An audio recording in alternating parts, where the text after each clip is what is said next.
to all the places where you can purchase my books and everything else. Yeah, and they would make a great stocking stuffer, too.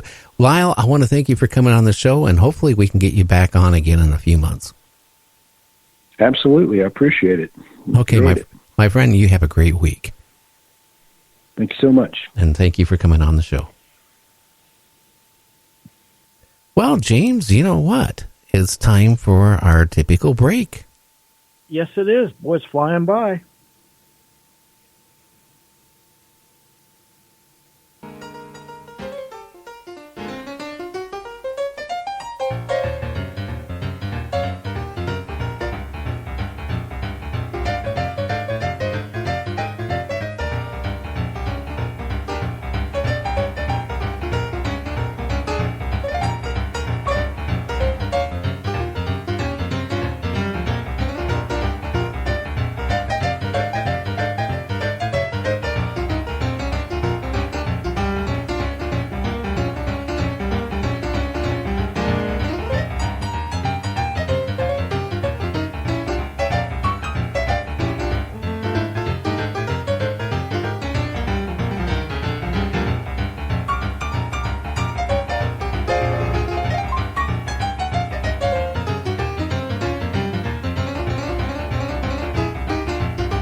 If you would like to hear Night Dreams Talk Radio on your local radio station, let them know. Tell them to check out www.nightdreamstalkradio.com. And thank you. You're listening to Night Dreams Talk Radio After Dark with our host, Gary Anderson. And that is me. Well, we're down to the last half an hour of the show here tonight. I'll tell you, Lyle Blackburn, a legend in cryptics, was on our show tonight. I'll tell you, if you didn't catch it, you can go back here in a few minutes and listen to the replay. Hey, James, how you doing, my friend? Oh, doing good. Had two great guests with extremely informative information and very entertaining. And you did a great interview with our first guest. Oh, well, thank you very much. I could definitely relate with what he does for a living, that's for sure. That's one reason why I decided to go ahead and give that one to you, because you've been a ghost hunter for so many years. I figured you could ask questions I wouldn't even think about. Yeah, well, I definitely been down that road a few times, that's for sure. So you said you had some things you wanted to talk about, or reports or something. Well, what do you have? Yeah, I've been getting a lot of reports lately because I put a lot of feelers out there. But here's one about a hellhound report. Now, this just came in a couple of days ago. Now, what is it? A hellhound. What's that? It's like a cryptid dog. It's like an evil dog that it's. Some people think it's spirit or even demon-oriented, and some people think it's cryptid or maybe a little bit of both, but it's always negative, evil stuff with the hellhound. Okay, I just wanted you to, let the listeners know what it is before you go into it. So, go into it. Okay, so the report goes like this, and this is their words. She goes, I have an encounter with two of these hellhounds. Now, she describes them as being quite large. Matter of fact, she said they're the size of big St. Bernards. And she said they followed after me and my dog on a trail, and they just kept coming. I ran, and she had a dog, and her dog ran. Her dog was pulling her faster to get away from these two hellhounds that are chasing her, and her dog. And she goes on to say, we made it to our home, and these hounds came up to our house. They were gray and black in color with red eyes.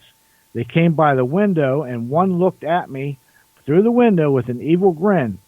Then they turned and walked away 200 feet or so and then just disappeared. I was very scared, but I somehow knew we were protected, that they could not get close to us to hurt us. And I got to tell you, to be chased by something like that, and even your own dog, instead of protecting you, it's running and pulling you away. And luckily, they made it to the house and got in, and then had that parting gift where it looked at her. That look through the window. I got to tell you, that would make you scratch your head. Well, it make me think maybe that whatever it was hungry. Oh yeah, definitely. And I've always said I grew up on the woods as a youngster. When I would go hiking and fishing and hunting, I always would pack some heat, because throughout the years, generations after generations, people would go out in the country and they would just drop off their dogs. And what happens, dogs are pack animals. And so once they meet up with each other out in the woods, so now they pack up, and then once they're in the wild for just a little bit, they turn wild, feral. And I've seen what they can do with groundhogs and other animals, and they're not to be taken lightly, for sure. And so humans, even humans, they'll tear you apart. And what I was reading, it doesn't take you're right, it doesn't take very long. If a dog is out in, let's say, out in nature, for example, even if it was a great house dog, if it's out there for long enough, like a month or two, it's no longer going to be a little puppy dog that you raised. It's going to be something I would be scared of. Absolutely. And then you add in the fact that this has been going so long, from the 50s, 60s, 70s, and this was into the late 70s, early 80s. You're talking generations of these things. They breed and keep having other pack of wild animals that were wild from the get-go. They were never domesticated. So, that adds in even a more wild meanness factor. And so they have no, and when they're hungry, and they work as a team, as a pack. So you think about it like this: you got 10, 12, 15 dogs, and all different shapes, sizes, and breeds, and they're working all as one unit, and they're hungry, and they all grab you and grab a bite of you. What are you going to do? You're in trouble. Yeah, as they're tearing the flesh off your body. Not Exactly, a good way to go. No, because I've seen them in action from a distance. That's how they do it. They all, especially if they all can get a bite at once, and they all go a different direction, and it's not pretty. And that's just how they survive. They know nothing else. Yeah, coyotes are the same way too. Oh yeah, they're a nuisance around here. Coyotes, they really are. I've seen them chase a rabbit underneath people's garages, and they will literally tear a wooden garage up, tear the boards off to get to one rabbit if they're hungry enough. Oh yeah. So what other reports do you have? Here's one. Here's what this one come in from West Virginia. A recent report of a Mothman. Read the words how they wrote them. I live in West Virginia, and I have seen the Mothman creature myself. I didn't glimpse it.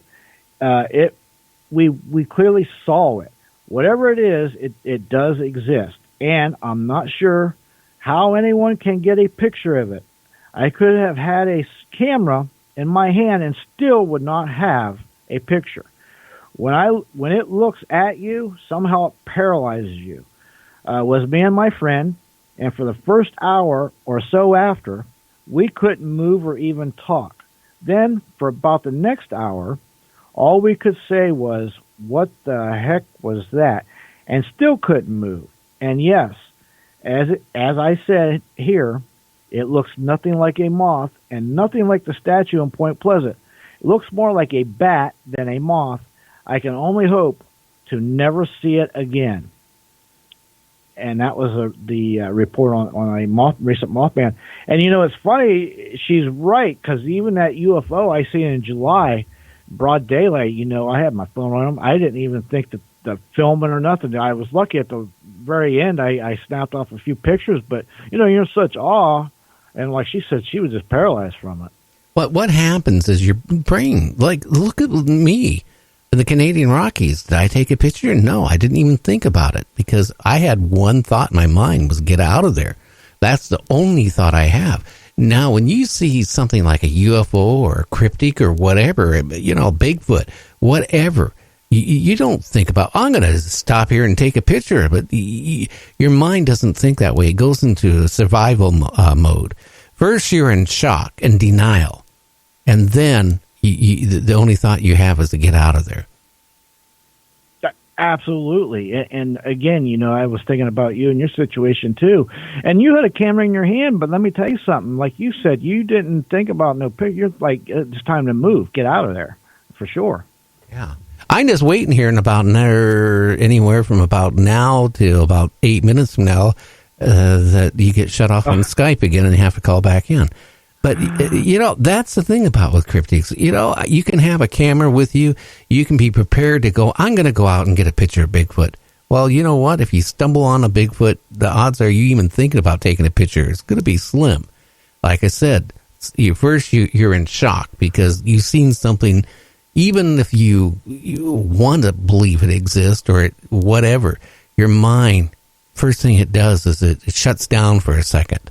It's total shock. That's normal. And then you go into a denial stage for a few seconds or whatever, and then you go into the survival mode. It's just like when you saw that UFO, James, you were in shock. You were in amaze about it. You're looking at it, gawking at it, but the thought of taking a picture of it was only at the end. You didn't think about filming it. No, not at all, because here's the thing. It was so high up, but yet it was big enough that I could tell that it was a cigar shape, had no wings, and it was moving really fast. Now, I'm not saying it was alien, or I'm not saying it could be one of ours, something totally secret we don't know of. I just know that I've never seen nothing that high, that fast, and that big with no wings and look like a cigar shape. Yeah, well, you always have to worry about, because it was... North Korea says that they're supposed to be giving us some type of Christmas present. Oh, great. And, they've been, I reported too just a few days ago, they've been letting off some rockets. Now, they don't know if they're to see how far, testing for a payload of something else to carry, so to speak. But, yeah, it's scary. Yeah. Well, of course, they said that last Christmas, too. They didn't give us any present, but the supreme leader has been saying that he plans on Christmas to give Americans a great gift. Oh, I think that might. My feeling, I think that would backfire on him personally. I mean, I wouldn't want that to happen on anybody going either way. I just think it's such waste of everything. It's just ridiculous. But don't forget, certain cultures don't think the way me and you think. Oh, I know. Believe me, I get it. Yeah. Don't forget what he did here about a year ago. Some people that, what do they put on a, they were discontent with their government. Okay? Right. So what he did is he rounded them up. And these anti-aircraft guns? Oh, Lord, yeah, they're like 50 caliber or better, yeah. Bigger ones, he would put them in front of these and chain the people in front of him. And basically, then they had them discharged. And there was hardly any pieces left of the people after it went off. And then he ordered his tanks to run, whatever the remains were into the ground. Yeah, see, that's just that's a guy that has that's a true psychopath. Like, he has nothing. Like, he wouldn't have a problem probably killing his own mother. I mean, seriously. His uncle. They took an anti-aircraft gun while his uncle was sitting, and he ordered them to open fire on his uncle. You remember that? That was about a year ago. Yeah, I forgot about that. And them bullets weigh a pound or two. And my goodness, oh boy. I couldn't even picture it because wow, that's just rotten. Well, you remember what happened to his brother? Oh, I don't remember the whole story, but I do remember there was something with his brother too. Yeah, I know. At airport, he had two spies come up